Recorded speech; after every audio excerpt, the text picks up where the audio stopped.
We tortured some folks. Hello, welcome to another episode of Coexist Inc. It's Isaac. Thank you to Edie Monica for the new intro. For those of you who don't know, I just got another infringement violation, third-party copyright infringement on Spotify.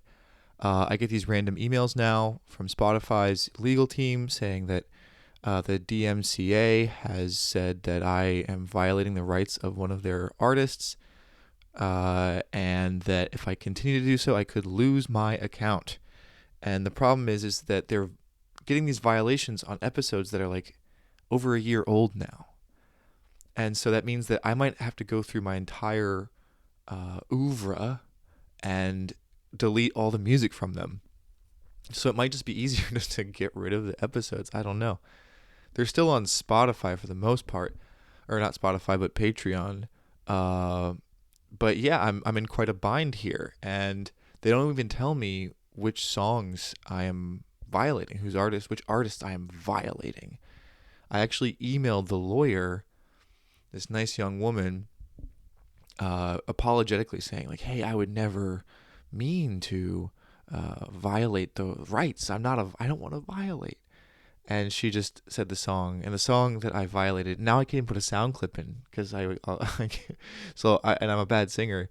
You know, it's the I know it feels like somebody's watching me. You know, so I violated that one, and this most recent one, I don't know what it was, and so I might get booted from Spotify. So this is a good pitch. It's not a ploy. I'm not faking it like I did with that one fake cease and desist with Coexist. This is real. If you want to keep listening to me, you might have to move over to Patreon. The episodes are free there as well, except for the paywalled ones, which you should just pay for anyway. What's the big deal? But this is just another example of how the new media is this giant black box that you don't ever get to peer inside of. This happened to me with my Shopify account when I got cease and desists from both Bass Pro Shops and Charlie XCX for those Brat Pro Shops hats, those trucker hats I made, which I still have a few of if anybody wants one. But what happened was they said I was violating their copyright when it was clearly parody. You know, it was quite clearly a joke, and I should be able to do that. And I actually spoke to my friend Emily, who's an IP attorney, and she wrote me this really great letter to send to Spotify or to Shopify. This if-I thing, fuck it, whatever, Shopify. And she never heard back. I sent it to them, and they're just like, yeah, whatever. No, you don't get it. And they got rid of the item from my shop. And I have a suspension there. And it's the same sort of black box where they're just like, if you do a mysterious number of violations more, we're going to close your account. So you have no recourse. You know, when I've dealt with Shopify before, you're mostly just talking to a chat bot. There's no human element there. You don't get to negotiate. There, it is completely depersonalized, and you are at the whim of these algorithms. Because I'm sure that's how they're finding these violations, these copyright violations, is they're putting just a whole bunch of shows and stuff through a machine, and they're spitting back out to them who's violating it. So yeah, I might be in a bit of trouble, folks, just as I'm on the verge of becoming what I've always wanted to be since a young boy, a professional podcaster. On today's episode, which will have no violations, I hope, I'm joined by Slate writer Alex Sammon.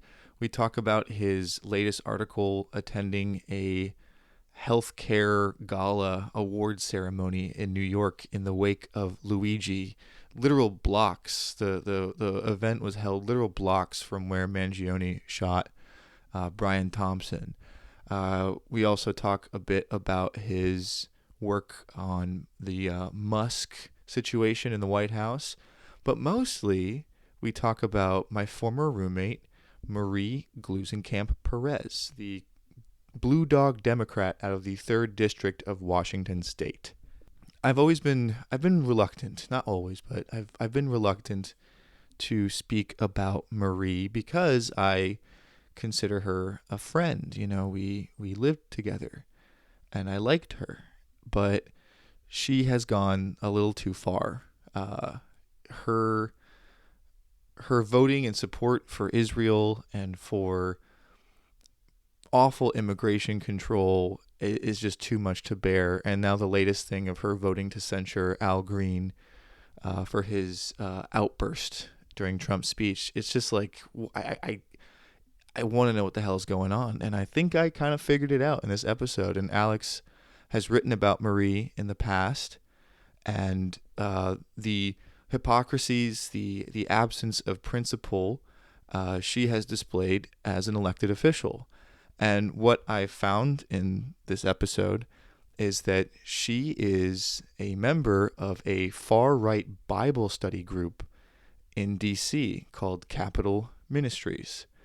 And after figuring that out, it all kind of made sense. Her policies seem to line up perfectly with the head of this ministry, this towering 7-foot figure named Ralph Drollinger. So listen to that, and you'll see. And apologies to Marie if we're not friends anymore after this. And I'm still looking for one of those wonderful sponsors. Again, that hypothetical sponsor that I would love is Mercerio, the microdosing company that sends you gummies and chocolates and capsules and tinctures and teas discreetly in the mail. Gosh, would I love it if they were a sponsor of mine. And hypothetically, if they were a sponsor, and you reached out to them and said, Isaac sent you, your first purchase will come with a nice little gift. That's what I would imagine the sponsored ad would be if I was in fact sponsored by Mercerio. So I don't know. Give them an email and see if they'll support me, so I can stop begging the rest of y'all for $5 a month. But yeah, don't forget, and I'll put their link in the bio so that you can bother them about being my official sponsor, which is not what they are. They are not my sponsors. Okay, I'll make that very clear. And I guess I'm gonna play some royalty-free music I found on the internet because I need to break up the sections, right? It can't just go straight into the conversation with Alex. So here's a royalty-free song, and maybe this is an opportunity for my listeners who like to make music. If you want me to feature your stuff, and I'll shout you out. But this is what I'm doing for now.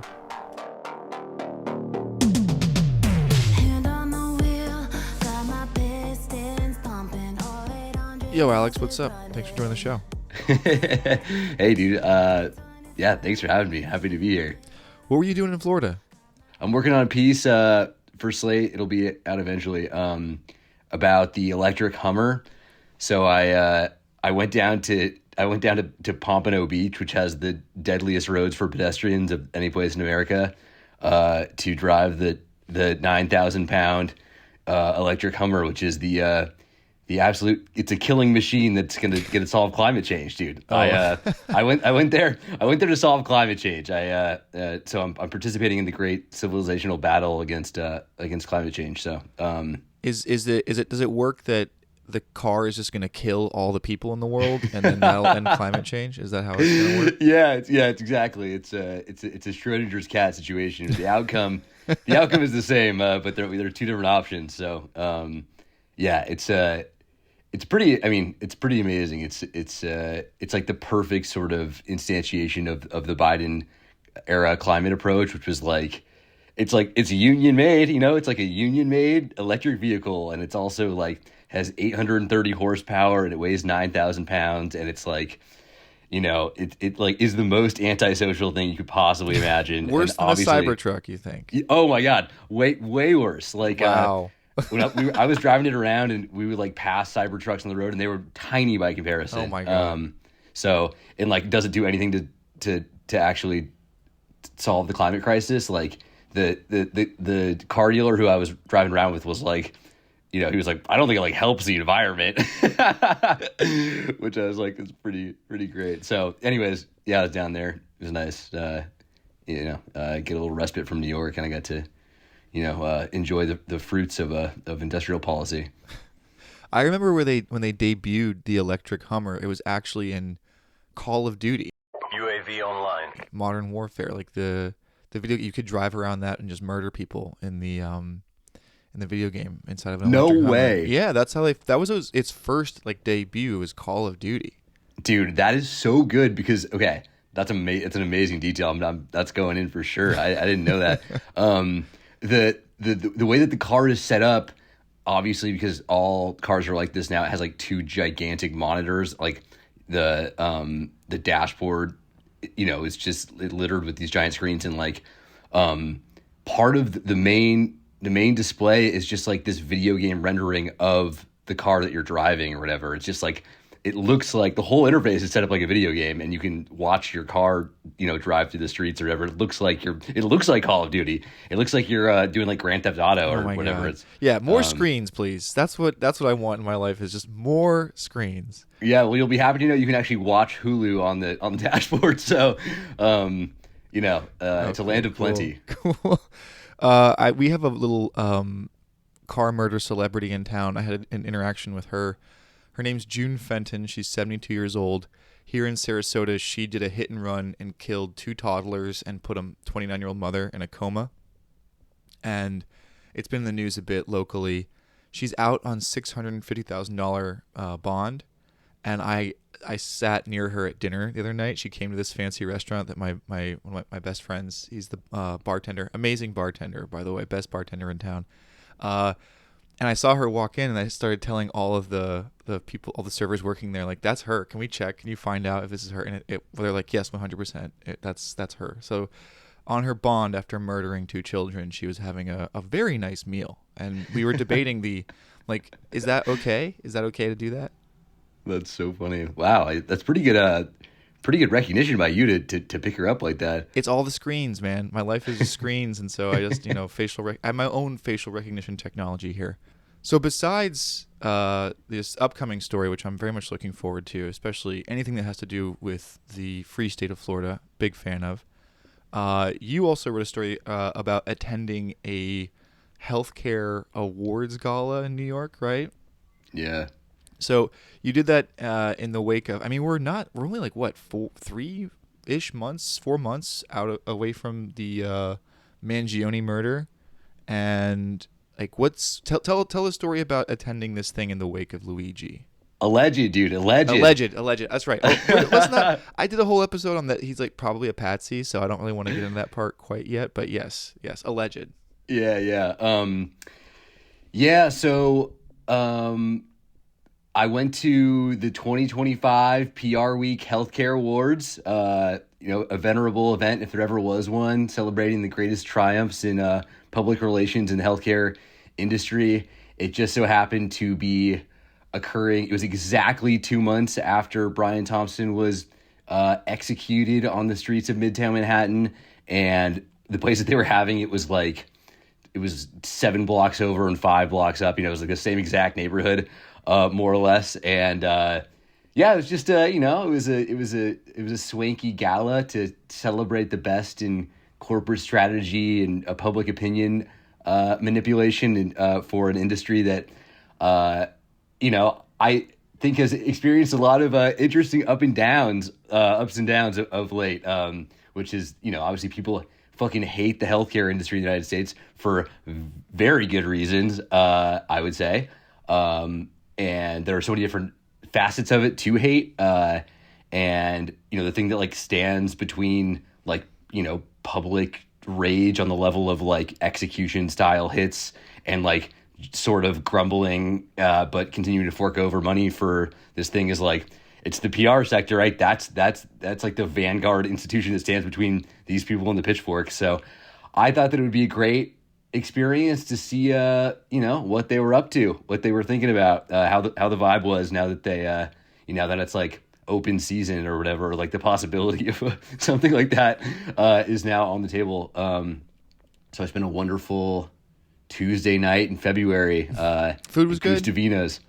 Food was was distinctly average. Food is not that great. So maybe if you want to pinch a little bit, I don't know. What's the point of like selling your soul if the meals aren't going to be good? Well, maybe it's an open bar. Maybe it's that's the better way to drown it. Yeah. Yeah, sure. exactly. If you can even taste the food, you haven't been taking advantage of the spoils.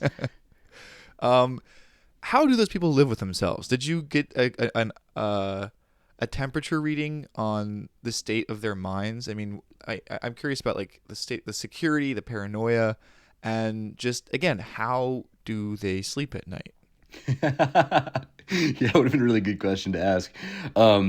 It was interesting environment. I thought for sure there'd be like high security at the very least, given just that basic framework, right? That there was reports after Brian Thompson was killed that like Kathy Hochul was going to set up like a hotline for CEOs who were feeling threatened and stuff, right? So like, I thought maybe there would be more security. There was really no security.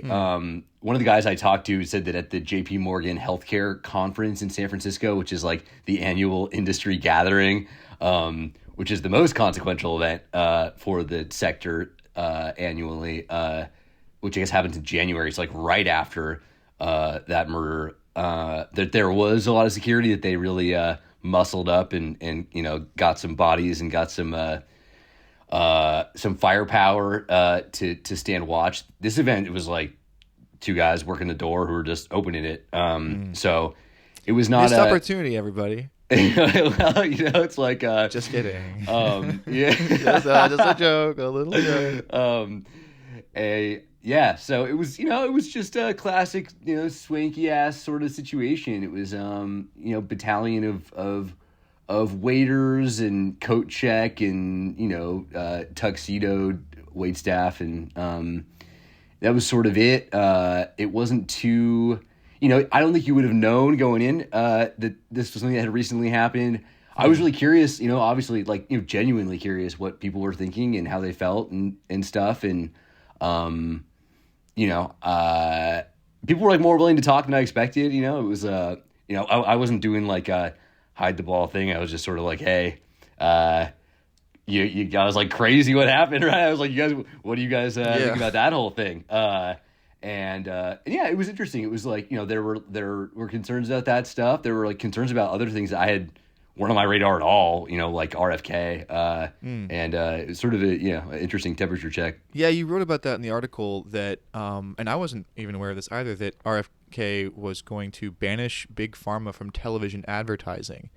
And as a young person who, streams things and knows how to use ad blocker on YouTube and just doesn't pay attention to commercials in general, I am not the demographic for pharmaceutical advertising. Herb quit smoking with Chantix and support. Talk to your doctor about Chantix and a support plan that's right for you. Some people have had changes in behavior, hostility, agitation, depressed mood, and suicidal thoughts or actions while taking or after stopping Chantix. If you notice agitation, hostility, depression, or changes in behavior, thinking, or mood that are not typical for you, or if you develop suicidal thoughts or actions, stop taking Chantix and call your doctor right away. Talk to your doctor about any history of depression or other mental health problems, which can get worse while taking Chantix. Some people can have allergic or serious skin reactions to Chantix, some of which can be life-threatening. If you notice swelling of face, mouth, throat, or a rash, stop taking Chantix and see your doctor right away. Tell your doctor which medicines you're taking, as they may work differently when you quit smoking. Chantix dosing may be different if you have kidney problems. The most common side effect is nausea. Patients also reported trouble sleeping and vivid, unusual, or strange dreams. Until you know how Chantix may affect you, use caution when driving or operating machinery. Chantix should not be taken with other quit smoking products. It's just, I don't see those commercials too often. But when I do occasionally watch, cable, like they used to be for TV shows that are catered to boomers, dear God, talk to your doctor to find out if prescription Chantix is right for you. And you pointed out that I think 30% of like all PR is like on behalf of pharma and healthcare. But also, I didn't know that the United States and New Zealand are the only countries of the 193 recognized by the UN that have not functionally made drug advertisements illegal. I had no idea about that. Yeah, dude, like the numbers on this stuff. I mean, I feel like there are, with most things, it's like that sounds unequivocally so bad. There's always like an angle where you can be like, well, maybe it's not like so bad. Maybe there's like a big brain take on this that's like, it's probably fine. I think that like on like pharmaceutical advertising, it's like so unequivocal. It's like all the data that's out there about this is like so resounding. There's the reason it's illegal everywhere is just so unimpeachable, and like the amount of money. I mean, it actually probably is worth like hitting these numbers. Like as you mentioned, right, that like the event organizers themselves were like basically for all major PR shops in the United States. The healthcare industry accounts for like 35 to 40% of their billings. So like, it's a plurality. It's almost a majority of the money for all the sectors that exist, like banking and big oil. And like, it's like there's so many industries that do a lot of dubious things and are in constant need of reputation management. It's like, it's the healthcare industry, like that keeps this whole thing going. And then if you look at it on like an advertisements level, it's also insane. It's like, there was like some analysis done that literally half of the advertisements on major TV news shows, like the nightly news shows, half are just pharma. Like even like the current media ecosystem, like the TV channels would collapse without this. Like it's like, and then the research on what they're actually advertising, it's like, They tend to advertise drugs that don't work. They spend more money advertising drugs that don't work, and the ads are incredibly effective. The golden ratio on the outlay to the revenue recouped is like for every 1.5% they spend more on ads, they get 10% back more in revenue. So it's like it's more than 5x what they put out. So it's like it's sort of like an infinite money loop. You just spend more money advertising, and they inordinately do that on drugs that don't work, and people just buy the shit, and it's it's like the whole, you couldn't make up a more ridiculous system than that, right? It's like nothing about that is sort of like defensible on its face, but that's the situation. That's how you end up with the thing that we have currently.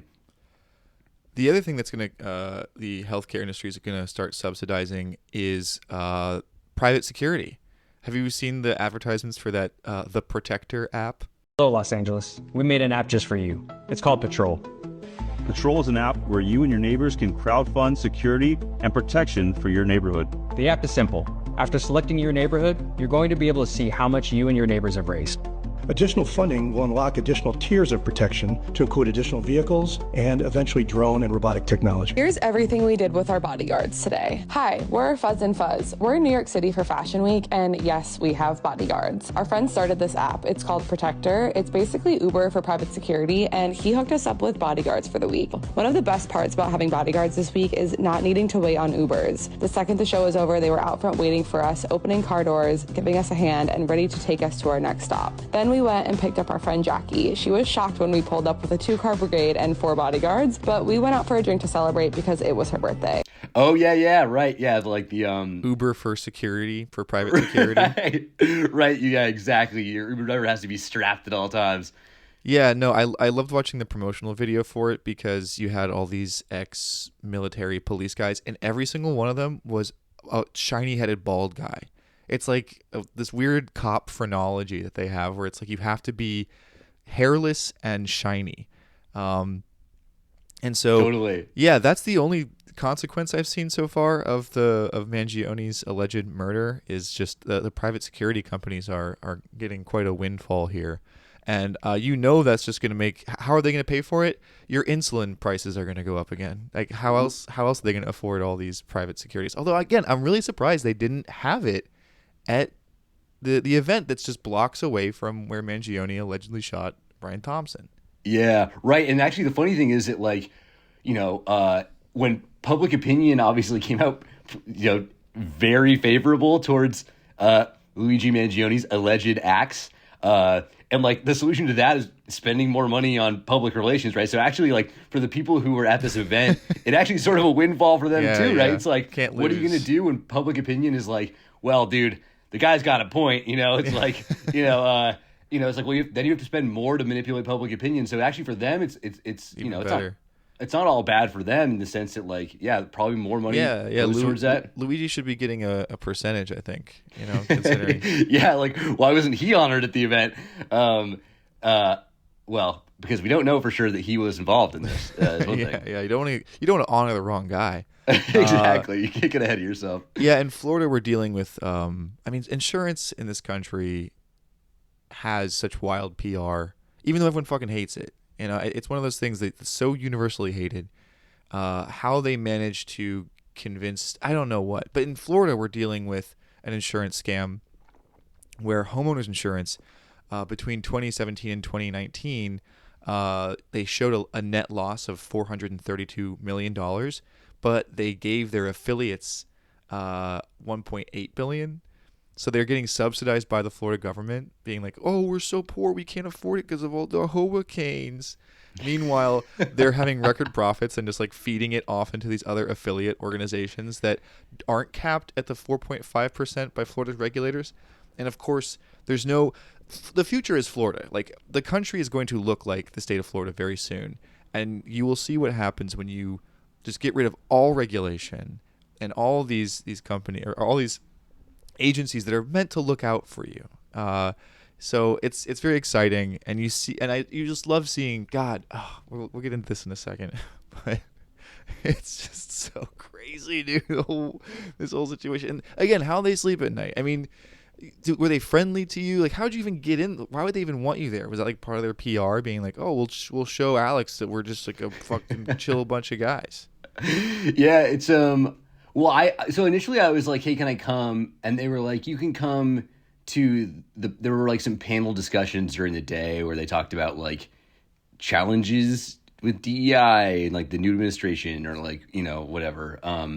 They were talking about like the weight loss drugs, like Ozempic and, whatever. I don't know. They put me on the list for that. And I was like, that doesn't really interest me. I want to go to the awards. And they were like, we're not putting you on the list for that. And I was like, okay, can I buy a ticket? Like, can I just buy my way in? And they were, of course, like, yeah, I guess so. So thanks to the generosity of my editor and Slate magazine and its holding company, I was How much was the ticket? $650. Oh, god damn. Oh yeah. That's the Don't Die thing I went to, the Brian Johnson thing, that was $500, and that was crazy. It was even worse. So yeah. I don't know that I got my money's worth necessarily, but that was it. It's like I try to be above board with this stuff. I was like, I want to write about it. It's like, if you guys won't let me in on on a press list, like I'll just come in through the front door the regular way. It was, I would say it was a mixed bag. Some people were like down to chat. Some people were not so down to chat. I think my approach evolved throughout the course of the night too.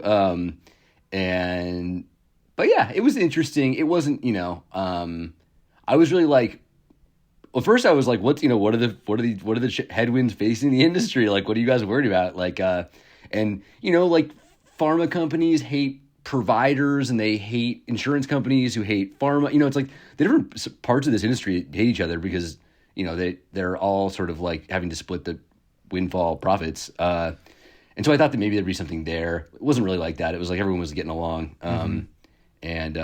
Solidarity. It's nice seeing class solidarity. Yeah, it's like, right, the rising tide. It does lift all boats in the end. So it was just interesting. I think I love industry events. Like, I think that they're super fun because yes, they're ridiculous, but also I think that the way these groups and people and stuff talk to each other is really elucidating. And with like healthcare, it's like, it's a funny thing because it's like Americans pay the most by far for the worst by far outcomes, right? I mean, it's just a simple fact, and we know what the solution is, but we can't even talk about the solution because these companies make too much money. Like, you just can't. What are you gonna? You can't like enact a policy change because that's just off the table because they have so much money. And like, I think it's like an insane place to live or whatever. It's an insane place to operate, but then sort of like seeing how it actually looks is maybe sort of useful. I don't know. I would like to think so. Yeah, I mean, the solution we all know is buying a 3D printer and making something very interesting out of it.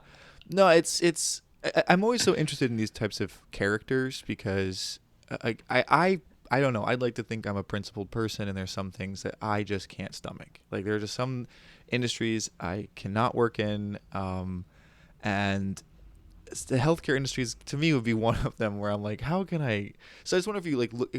I know that this would be not real journalism or ethical journalism to be like, I looked into their eyes and saw their soul, and this is they're psychoanalyzing them. That's what I want to do. I want to like be like, how do you live with yourself?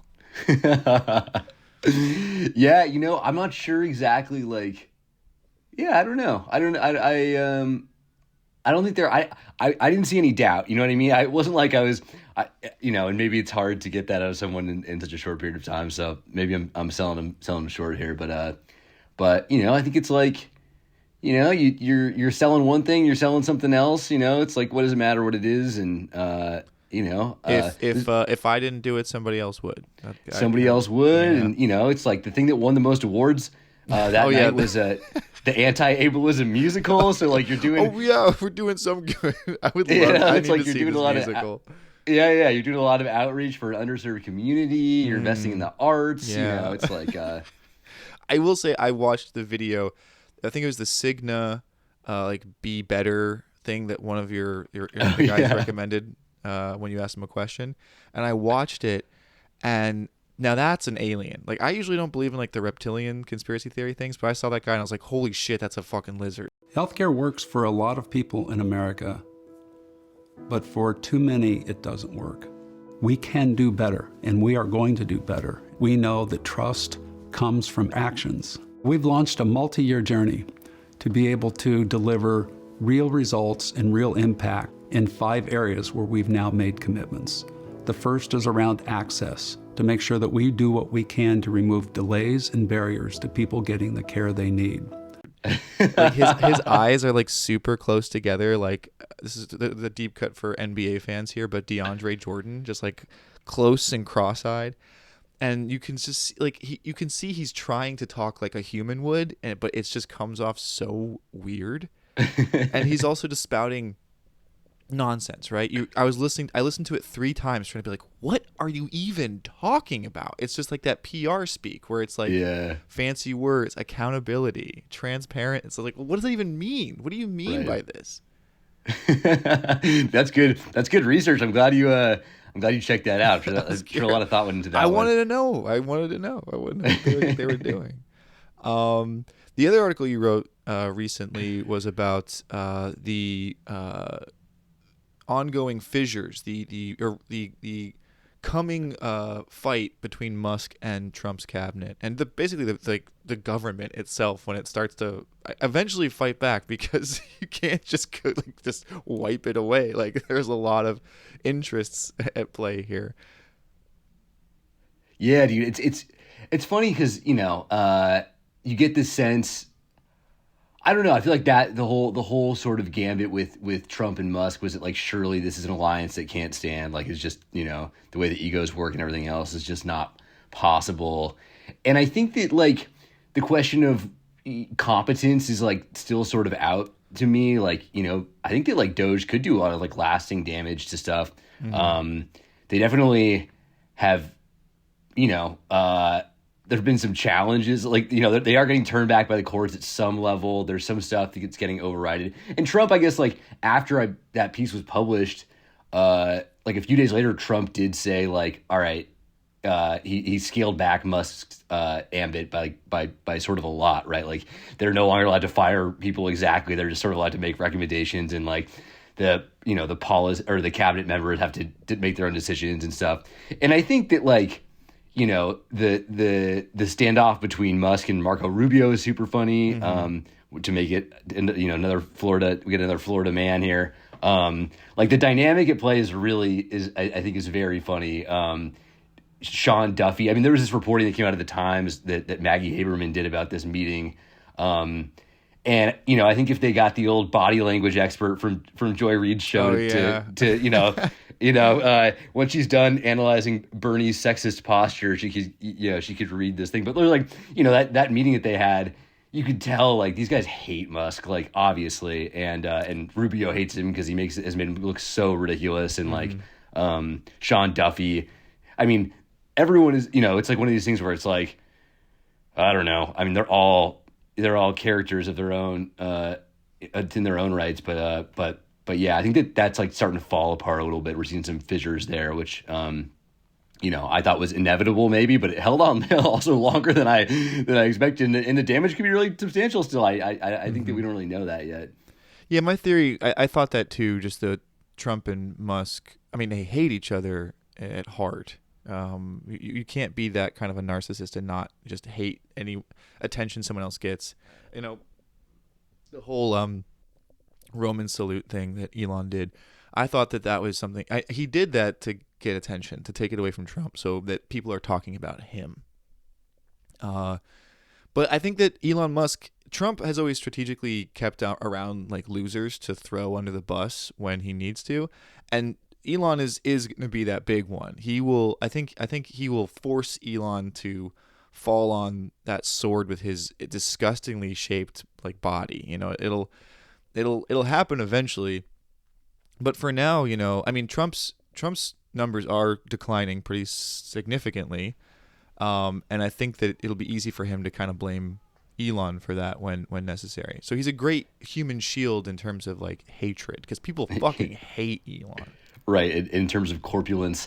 Yeah, it's actually, I think it's an interesting media story too, in the sense of like Trump is a TV guy, right? Like Trump loves TV. He loves people who are good on TV. Like in that report about like, the sort of friction between Musk and Rubio, Musk was like, said that like Rubio was like good on TV, as a suggestion that he's bad at everything else. But like for Trump, like I think what Trump understands either implicitly or explicitly, or probably both, is that like TV is a very effective manipulation technology, right? It's like if you go on TV and tell people what to think, they believe it. It's like and it's like why Andrew Cuomo has so much staying power in New York politics, right? It's like he went on TV during COVID every day and said this is how it is, and people are still like, well, I trust that guy. That's amazing. And Trump did that when he was president the first time, calling into Fox and Friends every day, right? It's like he's a TV guy. That's like where he came from. It's like the medium he understands. It's what he believes. And TV is fucking effective. It's like, it really is a powerful technology. Musk is like a new media guy, right? Which is why he owns Twitter and all this other stuff. And he has, his adoring, fandom or whatever. Which is somehow more pathetic than Musk himself. The only thing I hate more than Elon Musk are people who like Elon Musk. That is just, what is wrong with you? Yeah, which is right. Totally. Which is a demographic that one can marvel at on Twitter now, that they're all identified by blue checks or whatever. But I think it's actually like an interesting question in story is like new media a better manipulation technology than television? And like for Elon, he thinks it is, right? He like, obviously it's because it's what built his profile. And for Trump, it's like, no, it's about TV, and like that's why his cabinet members came from Fox News, like Sean Duffy and Pete Hegseth and all these guys are TV. And like, and I don't actually know what's better at the end of the day. Like, am I more manipulated by my phone than by the television? Like, I don't watch a lot of TV, right. So probably, but I don't know if it's a better technology. I think that's like, a second or third order drama in this whole thing. Is it like ultimately like two different approaches to public opinion? Again, it's like sort of all comes down to that. And yeah, I think you're right. I think TV, and I think that's why Trump is so talented at being on TV. That is his world. Elon Musk is terrible at all things. I mean, he's not. But I think what you can do with social media, especially with something like Twitter, is it's more untrue. Even though I think people like to believe that with the power of the internet, you have all truth at your fingertips, and like the TV and the mainstream media are like lying. But there's like a vibe there you can kind of check in on. Whereas with Twitter, it's just fake numbers, right? It's everything is completely fake there. It's all bullshit. And the stuff that I don't know why I keep getting Vivek Ramaswamy tweets. Like, I don't want to see them. And what's that one awful conservative new lady? She's like the new version of Lauren Boebert now that she's fallen out. Nancy Mace, I think is her name. Okay, yeah. South Carolina. Nakba Nancy, I think they call her. It's like, why am I the pushing of this stuff? And so, yeah, I mean, I can see through it. I can't speak on behalf of like stupid Americans, which is the majority of them. But yeah, it's an interesting clash. I never really thought of it that way, but yeah. Yeah, and honestly, it's like, to get back to what we were saying earlier a little bit, it's like, it actually is just a regulatory story. Like, TV is sort of regulated, right? Like, for at least like political communication, like TV ads and stuff like that. Like, it actually is not totally unregulated. Like, it's a technology that emerged during a period when like there was regulatory capacity and it was legal to do that. And like the internet is just a deregulation machine, right? It's just a space that exists with none of those regulations. And so it's like the difference in approach there is sort of just it's like, right, none of the internet stuff is regulated. Like, it just isn't. It's just a total free for all. And so that's also sort of part of this, is it like, that came around when there just wasn't any regulatory capacity, or what little there was has certainly been rolled back by now. And it's like, yeah, part of the reason, like, every part of it is probably made up, like the impressions and the stuff that's being said and the number, it's like all of it at every level is like a little bit like, this is probably bullshit. Yeah, I think that's a big part of it too. Now, I want to quote, this is my new favorite quote for the 21st century. It's Philip K. Dick. And he says, "It really seems to me that in the midst of great tragedy, there is always the horrible possibility that something terribly funny will happen." And something terribly funny did just happen with these Doge deregulations, which is the accidental revealing of a CIA black site. When Musk was complaining that the government's spending, I think something like almost $5 billion a year, I think it was, on leases of buildings, which is like, when you think about it, that's not that bad, right? For the entire country, $5 billion for buildings.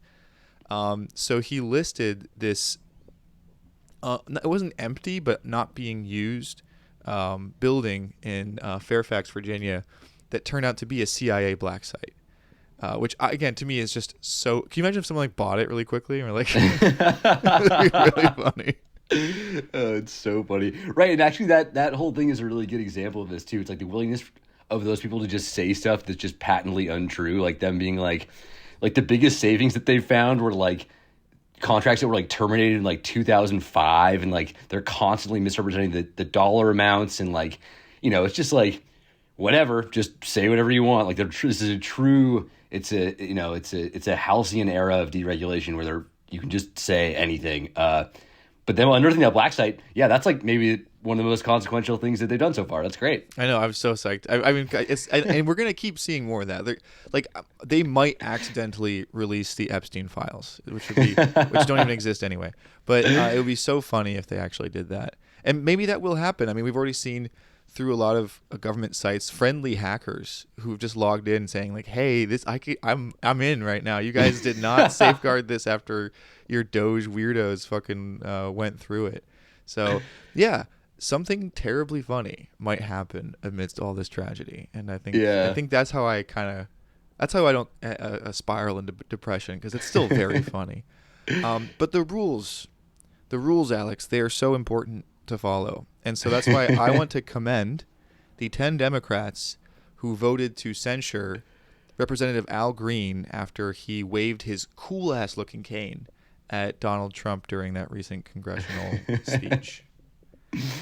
I know, it's great. It's great to, it's a champion of decorum is a friend of mine, I'm always saying. And one of the greatest champions of decorum is my former roommate, Marie Gluesenkamp Perez. The House has voted to censor Representative Al Green for disrupting President Trump's Tuesday address to Congress. The Republican-controlled body voted 224 to 198 today, with 10 Democrats joining in favor of the censure resolution. Now, that includes Marie Gluesenkamp Perez of Washington's 3rd Congressional District. In a statement, she said, quote, "When you knowingly break House rules as Representative Green did, it shouldn't be surprising to face consequences, end quote. Green, who represents part of Texas, was removed from the House chamber Tuesday night after he disrupted Trump's address by shouting, standing, and shaking his cane. A censure is a formal way for the House to express disapproval of a member's conduct. Green will not lose any rights or privileges as a House member. You and I spoke about her a little bit. I didn't even realize that you wrote that article about her almost 2 years ago now. And I surprised you when I texted you, being like, hey, you know, she was my roommate in college, right? And not even technically. I've been I'm going to spill the beans now just because it's gone too far with her. And what I've learned recently about her, I was posting about her when I found out she took $120,000 from AIPAC. But she was a friend, you know. She was in my life, and I thought she was a good person then. And you know, I'll tell the whole story really quick. I'll tell a bridge story.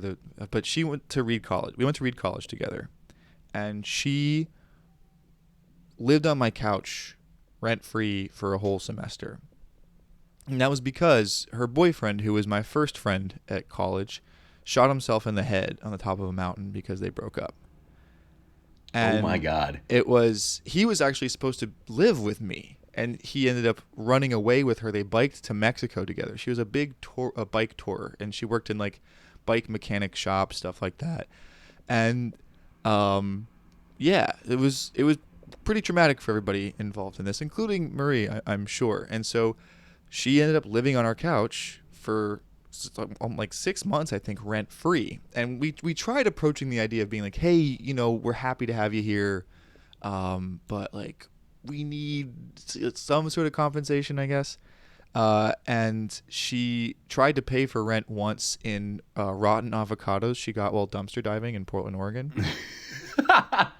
And I was like, that doesn't work for me. But my other roommate... Those weren't securitized back then? They didn't have a coin component? Yeah, rotten avocado coin.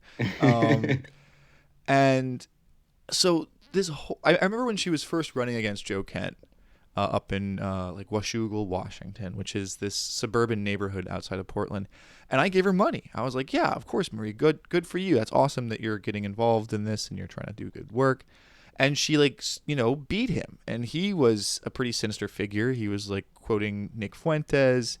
You know, he seemed like a quite, really extreme even for that time. And so that she won this race was incredible. It was like the first person I've ever given money to who won a race. But that quickly turned sour. You know, I mean, she revealed her true colors. And you talk a lot about this in that article. So when did you first hear about Marie? Yeah, so I wrote about her, I think, twice.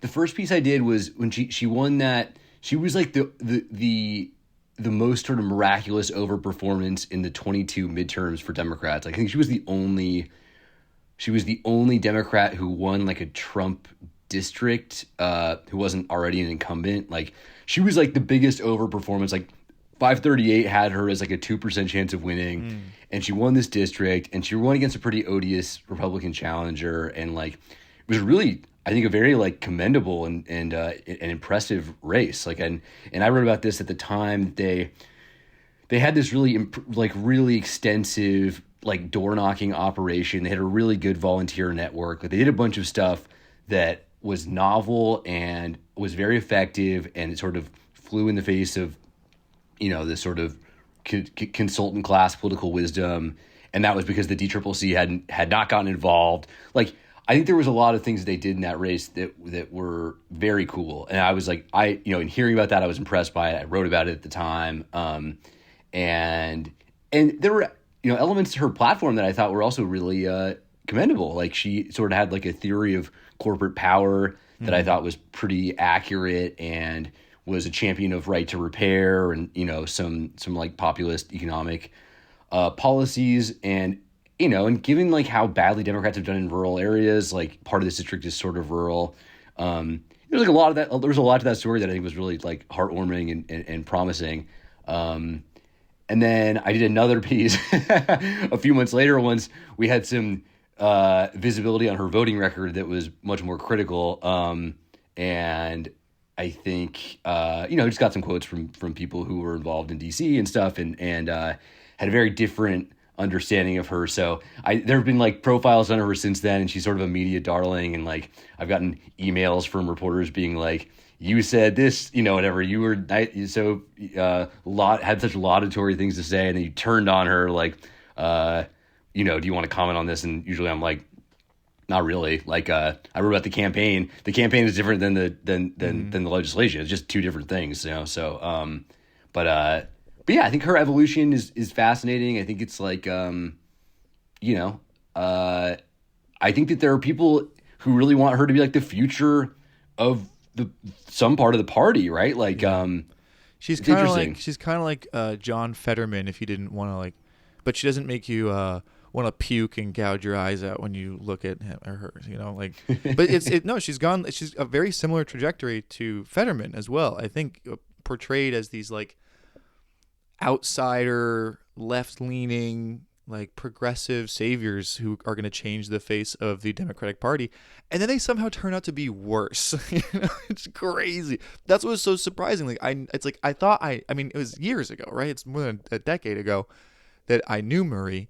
And so I was like, that doesn't sound like her. That's not the Marie I knew in college. And you'd like to think, I know that, you're supposed to mature and like drop your idealism for, pragmatic, realistic, whatever. But this is too much for me to handle with her. And you list this in your story here. A handful of things that she did, we were just like, huh? Like, what? When she said she was like in support of like, or not a big on gun control, I was like, okay, I get that. That makes sense. That's fine. But then when she started, like, when she condemned the resolution for elementary school facilities to provide shelter for undocumented immigrants, I was like, what? Why? What's up with that? And then, she did vote to censure Al Green recently, but she also voted to censure Rashida Tlaib when Rashida Tlaib was falsely accused, like totally coordinated campaign smear by both wings of the media and the party, that she said something like that she didn't even fucking say about Israel and Palestine. So however, and I didn't realize this until I reread your story, she voted present rather than yes on the failed effort to expel Republican conman George Santos. So that's cool. but right. It's like there's no fucking principle involved here. Yeah, right. And it's like, that's the thing is like, okay, she's a frontliner, like she's in a Trump won district, right? Like you expect people like that to make like shitty votes or whatever, to vote with the Republicans on stuff. It's just like, that's part of the game. It's, it's like, I certainly am not under any illusions about the political realities of being a frontliner, and what it requires to like maintain your position in Congress when that's the district you represent. But then it's like, is there a serious theory of political power here? Like, is there a serious commitment to principles? Is there anything going on beyond just like random opportunism? And I think that was sort of where you start wondering. It's like, okay, she loves to vote to censure her colleagues, which is a classic do nothing congressional thing. It's like, if that's maybe the number one thing, if you're saying like, oh, Washington is broken, which they always say, it's like, well, how is it broken? It's broken insofar as the only thing they do is allocate funds to Israel and then censure Democrats. That's the only thing that happened the last 2 years, right? Those are the only things that were passed. And it's like, well, who was doing that? She was doing that on every vote, right? So she's doing this conventional thing that is totally exemplary of how Congress is ridiculous and gets nothing done. And then it's like, okay, she, on the other stuff, it's like, who is she allying herself with? And like, you go through some of these votes and it's like, like she teamed up with like Virginia Fox, who I think is like one of the most, well, I have to choose my words here, but like, as far as like Republicans go, that you could like, there are certain Republicans who believe certain things that you can work with, right? Like if you're a Democrat or if you're a populist, or it's like Virginia Fox is not one of them. Like Virginia Fox is not one of them, and she like was doing this. She was like she was like a big supporter of the Save Our Gas Stoves Act, which was not a real thing, right? There was no plan to ban gas stoves, but there was Marie Gluesenkamp Perez, in support of this Republican thing that was made up. And it's like you go through the list and like you keep seeing these things that are totally made up, and then like, okay, there she is voting for them, and it's like, is that someone who's serious about like tangling with corporate power? It's like, I don't know, like, she did this thing on AM radio, on like supporting AM radio. It's like, well, maybe that's it. Maybe AM radio is good, like for rural areas. Yeah, there's something that's good about AM radio, but like ultimately, like the political reality of AM radio is that it's totally dominated by conservative. Like it strategically, it makes no sense to be like, oh, let's protect AM radio in its current form. Like everything about AM radio needs to stay as is, not like let's make some regulatory intervention. And then I don't know. I can go on and on about this. Well, student debt. the student debt thing, and you pointed this out, and this was, I think, great. That that's where she like really burst onto the scene as like a phony when she refused to vote for student debt relief, saying that that's not fair to my constituents who are hardworking blue collar folk. Meanwhile, her colleague Pramila Jayapal made a bill called College for All, which included trade schools, and she didn't support it. So there's no principle there. So there were instances like that. There was the Banana Act. I don't know if you saw that video. Oh, of course, dude. Hi, it's Marie Gluesenkamp Perez here. I want to tell a quick story about a bill I'm working on called the Banana Act. I was talking to a constituent who works in a daycare, and they told me they are not legally allowed to peel bananas or oranges for the kids. She said peeling fruit is considered food prep. But they can open a bag of chips. This seemed like a problem to me, so I started looking into it. For months, licensing officials and regulators told me, no. She just doesn't understand the rules. She must have misinterpreted the law. Her manager is lying to her. But I kept pushing, and eventually confirmed that, yeah, she was right. They would have needed to install like 6 more sinks before they could legally serve fresh fruit. Yeah. Which is just like, was a lie. It was just, it was entirely made up that teachers or workers at like daycares weren't allowed to peel bananas. And that's like some tort reform bullshit nonsense that obviously benefits corporations because it deregulates things. And then you saw the same thing with the saw stop that she lied about that too, because the proprietor, the guy who owns the IP for the saw stop, said he would give it away for free because he just didn't want people to cut off their fingers anymore. And she made it in this weird way of like a nanny state situation. So she's like been revealing herself to be this strange character. And I, again, because I know her personally, am shocked. And me and my friends all like who grew, like, who were schoolmates with her, we're all like, what the fuck is going on? And we've theorized certain things. One, I think initially I thought, well, maybe she has that sort of like neo-lib arc of the universe pragmatism where it's like incremental, like you give a little here, you get a little there, right? And I was thinking, well, maybe she thought, it's for abortion, right? She's doing this to save abortion, which obviously, no, that's not fucking saving. And then she's making this argument, well, maybe it is to serve her constituents. Here's the dirty secret, and someone needs to write a profile on this. You should do it, or like some feature piece about the 3rd District of Washington, because the dirty secret there is it is a suburb of Portland, and everyone has their businesses in Oregon, where there is like minimal sales tax, and then they have their homes, they have their businesses in Oregon. They still live there in Washington, and then there's no income tax there.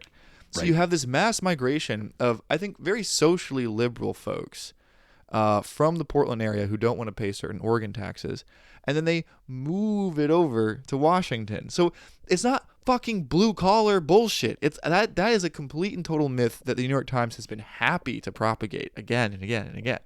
But no, she is serving rich folks. That's it. And of course they're going to prefer like a pretty face to like Joe Kent's weird broccoli top. Like,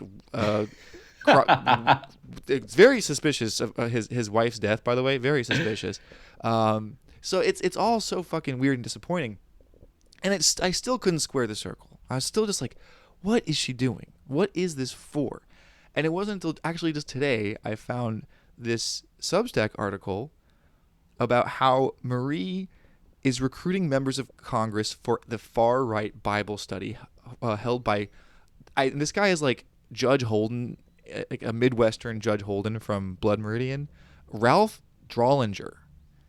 And it's all making sense now that she is a secret right-wing Christian fundamentalist. And I knew that girl, like, she came from, her father was a right-wing evangelical pastor. And she went to Reed College, which is, very much the opposite of that. And I don't know, maybe there was like some weird alienation there, and it's like it's coming out of her later in life, these things that she was inculcated in. I don't know. But this article and Ralph Drollinger are actually quite terrifying. He is a shadow Bible diplomat, and he is determining U.S. foreign policy through the teachings of Christ. It is disturbing. The one that I think is really scary is that, and this explains Marie's AIPAC support, her support for Israel. I mean, she was one of the few who signed some letter to Biden saying, actually, Israel doesn't need less weapons. They need more. They need more weapons. They're not giving them enough. And I remember when she said that, I was like, what the fuck is going on? And now it makes more sense. Because Drollinger, like, he is eschatologically, like, wants Jesus to come and nuke the world. And you need that through Jews going back to Israel. There's an article in Business Insider. I asked a question I'd often wondered about Trump's cabinet. Did Drollinger believe that there was a connection between biblical eschatology, prophecies about the end of the world, and current events? Drollinger rubbed his chin. Quote, I do wonder if Israel drops the second shoe after they chase Hamas out of Gaza, he said, and if they retake all of Gaza for Israel, because there are passages that say, until Israel returns to the whole of the land, you don't start the eschatological clock towards the return of the Messiah, end quote. Incorporating Gaza into Israel, he said, would return Israel to the footprint of their original holdings, which would be a huge prophetic step. So, I didn't know. I never would have let her stay on my couch if I knew this. Oh, that's dude, that's an incredible coda. It's great reporting by Jonathan Larson too to unearth that. Yeah. I wasn't familiar with that. I just, for me, it's like, I hate when people tell you that someone is an unconventional thinker and they're doing the most conventional thing in the world, right. And it's like, it's the classic, like, don't piss on my leg and tell me it's raining thing. And it's like, right. It's like, okay, if you're going to vote in an incredibly conventional way on like a deregulatory and conservative charter, and you're going to tell me that actually this is a vector of like new political progressive thinking or whatever, because she has bangs or something. It's like, it's like, that doesn't interest me. Like, I don't know. But that makes a lot of sense. That it is, and it's all adding up. He has a particular view of how the world should work, and it lines up perfectly with her politics when it comes to debt, when it comes to immigration, and she's hiding. She has to hide certain of it. She wasn't on that letter that was put out by this Bible study group, but she is a part of it. She was sending it to other colleagues, so she is a part of this Bible study that has like the worst people in the world involved in it, including like where he was asked that question by the Business Insider. It was some event celebrating Rick fucking Perry's work or whatever. And so you had Rick Perry on one side of Drollinger, who, by the way, is over 7 feet tall. That's why I said he was Judge Holden. He's a massive man. He used to play for the Jazz. He actually was there when Pete Maravich died in a pickup game in 1988. He tried to save his life. The story is crazy. But this is one of the things I read that I found particularly interesting. Oh, the other guy, Alex Acosta, the guy who let Jeffrey Epstein off the hook, was on the other side of it. He's also part of this Bible study group, by the way. So it's just like, okay. The presence of these organizations in D.C. is crazy. Like, they're very formidable. There was a piece in Harper's years and years ago about one of these. I forget who wrote it now. It might have been Ken Silverstein, maybe. No, it wasn't him. I have to look it up. But there's a classic Harper's piece about this too, where the guy starts bunk. They have these. They're basically bunk houses, right? It's like. and it's a massive infrastructure. They're like incredibly serious and effective and organized. It's like it's really interesting. It's a really important part of understanding DC. One of the things, and this kind of I think applies to Marie's case, Drollinger gave the BBC an example of how his influence works in a 2018 article. He said, one Democrat struggling with her party's support for same-sex marriage contacted Drollinger for advice. He explained the Bible's teaching as he saw it. The next Bible study, she said, that was really good. Now she can't necessarily stand publicly on what I just taught her, but it's going into her heart. So I think that's the same thing with Marie. It's like you can, like, it's in your heart. You can do these little things to portray yourself as long as you're getting the larger thing across, spiritually speaking. And Drollinger's been, I mean, he was homies with Zelensky. I mean, but prior to the Ukraine war, during the Trump administration. And I mean, he's also got people adhering to like weird kosher, like they're not eating pork. It's so bizarre. The whole thing is so bizarre. And so this, I think it finally makes sense with Marie now to me, where it's like she is involved with this character. And that's why she's doing exactly what she's doing. It's not for like realpolitik, right? It's a something even scarier. It is a millenarian understanding of how politics should work. And so I don't know. I don't know how to feel about Marie anymore. I mean, I'm going to try and call her one of these days and be like, what the fuck is going on? But still, at the same time, she's too far gone at this point, man. I mean, if this is it, if she's a part of this organization, right? I'll vote for Joe Kent, I guess. I don't know. If I lived in there. If I was a rich yuppie trying not to pay taxes in Oregon, then yes. Yeah, you double dip on the tax straddle. Mm-hmm. It's really interesting. It changes the calculus a lot, and I think it's funny too, because I think that even people who are like sort of devout progressives would say like, well, if she's the face of the Blue Dogs, like things are changing. This is someone who's not just a giant, like a pro-corporate, big money neoliberal, Democrat like the Blue Dogs have often been. But then I think it's an open question as to what exactly is going on there. I think that's a big piece of it. Obviously it's news to me as well. But I think that is very elucidating. And yeah, I don't know. It's like, I've heard these stories over the years, and even that piece I did, like, I quote from someone who was doing stuff for Planned Parenthood. It's very rare to get Planned Parenthood people to criticize like a Democrat. And they were like, what is she doing? Like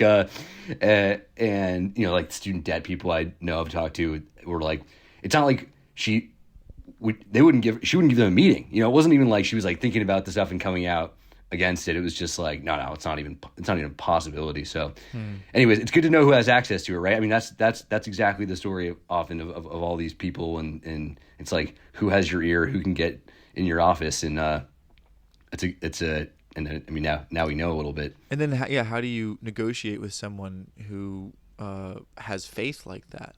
Like, what do you do? Drollinger's an interesting character, though, because he's actually not the most extreme evangelical in America. He's actually he actually is very smart and diplomatic about his beliefs and what he wants to accomplish. It doesn't mean that the people who attend the Capitol ministries aren't fucking psychotic. In the same article, they don't like Trump. Obviously, Drollinger is not a big fan of Trump, even though he would send him weekly Bible notes. During Trump's first term, Drollinger told an interviewer that he gave his study notes to Trump. Quote, he writes me back notes on my Bible studies, Drollinger said. Like, way to go, Ralph. Really like this study. Keep it up. Great. But they still, I mean, Drollinger is very particular about infidelity and divorce. Obviously, those are big no-nos in his world. But their love for Israel is really, really fucking scary. In this meeting with the Capitol Ministries, Trump's name went unmentioned. The Q&A transitioned to Thompson's experiences with Benjamin Netanyahu, the Israeli prime minister. Quote, there were a few of us wondering if he had American citizenship, he joked. We were looking for a good candidate for president. That's stupid. He's already president of America. So what do you need to elect him he might have a for? better job, yeah. He's already president. So, Alex, thanks for coming on the show. Definitely gonna have you back on. Where can people find you? Yeah, you can find me. You can find me at Slate. I'm there all the time. You can find me on Twitter, Alex_Sammon maybe, or whatever. Just my name. It'll pop it up. And I think I'm the same at Instagram. Maybe just Alex.Sammon maybe is my thing over there. Yeah, I'm any of those three places you can find me. I appreciate you having me on. Happy. It was very fun. And I'm looking forward to your next Marie Gluesenkamp Perez article.